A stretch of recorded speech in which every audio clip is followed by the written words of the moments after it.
সবাইকে স্বাগত। আজকে কথা বলবো শিক্ষানবিশ লাইনম্যানে যারা পরীক্ষা দিবেন। আপনাদের পরীক্ষা 28 তারিখ অনুষ্ঠিত হতে যাচ্ছে, আপনারা সকলে জানেন। আর 20 থেকে 22 তারিখের আগে সকলে এডমিট কার্ড পেয়ে যাবেন। শ্রেণীকক্ষে অর্থাৎ পরীক্ষার হলে মোবাইল নেওয়া যাবে কিনা এই সম্পর্কে আজকে কথা বলবো। অর্থাৎ পরীক্ষা দিতে যাবেন, ওই পরীক্ষার হলে মোবাইল নিয়ে ঢুকতে দিবে কিনা এই সম্পর্কে আজকে সকল তথ্য জানিয়ে দিব। তার আগে বলে রাখি, আপনারা যারা শতভাগ কমন উপযোগী একটি চূড়ান্ত সাজেশন খুঁজতেছেন, আমরা আপনাদের জন্য একটি শর্ট চূড়ান্ত সাজেশন তৈরি করেছি, অনেক যাচাই বাছাই করে। পরীক্ষার প্রশ্ন প্যাটার্ন যেমন থাকবে সেমভাবে আমরা সাজেশন উল্লেখ করেছি, মাত্র 36 পেজ। আপনি ইচ্ছা করলে এক্সট্রাভাবে সাথে বিগত সালের প্রশ্নগুলো নিতে পারবেন। এই চূড়ান্ত স্পেশাল সাজেশনটি নিতে স্ক্রিনে দেওয়া হোয়াটসঅ্যাপ নাম্বার রয়েছে, ইমো নাম্বার রয়েছে, দুটোর মধ্যে যে কোনো একটি মেসেজ করে সাজেশনটি সংগ্রহ করুন। সাজেশনের মূল্য মাত্র 100 টাকা।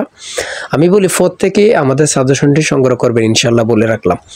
আর আজকের মূল টপিকটা হচ্ছে পরীক্ষার হলে মোবাইল নিয়ে যাওয়া যাবে কিনা। এক নাম্বার হচ্ছে, সকল পরীক্ষার হলে কিন্তু মোবাইল নিয়ে যাওয়া যায় না। শুধু লাইনম্যান না, বিভিন্ন পরীক্ষা যত পরীক্ষা আছে মোবাইল নিয়ে যাওয়া যায় না, কিন্তু কিছু কিছু পরীক্ষায় আবার মোবাইল নিয়ে যাওয়া যায়, যেটা ক্লাসের সামনে রাখা যায়, ব্যাগ মোবাইল রাখা যায়। সেমভাবেও কিছু পজিশন রয়েছে লাইনম্যানে, আপনারা মোবাইল নিয়ে ক্লাসরুমের সামনে রাখতে পারবেন। কিন্তু দেখা যাচ্ছে অনেক সময় নিতে দেয় না, বলবে যে আপনারা সকলে মোবাইল বাইরে রাখেন, কিন্তু অনেক সময় অনেকেই লুকাইয়া মোবাইল নেয়। যদি আপনারা ইচ্ছা করেন তাহলে মোবাইল নিতে পারবেন, ঠিক আছে। তবে এত রিস্ক না নিবেন, আমি আশা করি একদম আপনি ঠান্ডা মস্তিষ্কে পরীক্ষা দিতে যাবেন। আমি সব থেকে আশা করব আপনাদের কাছ থেকে ঠান্ডা মস্তিষ্কে, কোনো লুকাচুরি পারাপারি দরকার নেই, ভালোভাবে প্রিপারেশন নিয়ে যান। আমাদের সাজেশনটি পড়ে ইনশাল্লাহ আপনি পরীক্ষায় পাশ করবেন। তবে মোবাইল নিয়ে যাওয়া যায় যে পরীক্ষার হলে, আমি এটা সিউরিটি দিতে পারি।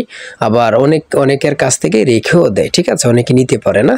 যার মেধা বা যে যত চালাক তত চালাকি করতে পারে আর কি, যেটা বড় কথা। আর আপনাদের পরীক্ষার আগে আমি কিছু গুরুত্বপূর্ণ প্রশ্ন উত্তর দিয়ে রাখবো। চ্যানেলটি সাবস্ক্রাইব ও পেজটি ফলো দিয়ে রাখলে প্রশ্ন উত্তর এবং কি যে কোনো তথ্য আপলোড দেওয়ার সাথে সাথে চলে যাবে আপনার কাছে নোটিফিকেশন। তাই আমাদের চ্যানেলটি সাবস্ক্রাইব ও ফলো দিয়ে রাখবেন। সবাই ভালো থাকবেন, সুস্থ থাকবেন। আল্লাহ হাফেজ।